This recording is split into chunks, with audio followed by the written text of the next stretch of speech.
Hello, in this video I'm gonna show you how you can turn on and off notifications on Temu. What you need to do is go to the Use section at the bottom of the screen over here, and then scroll down a little bit to find settings. Let's go to the settings.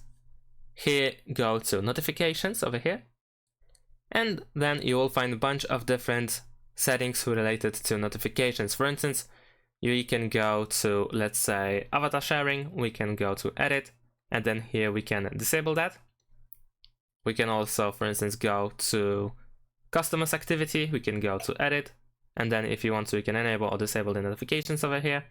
And the same goes with every other notification settings. We have also promotions, other updates. We have chat messages and recommendations, personal recommendations. We can click on edit and then adjust the frequency of the notifications, or we can completely turn them off. And that's it. Thanks for watching. Leave a like and subscribe to my channel, and see you in my next videos. Bye.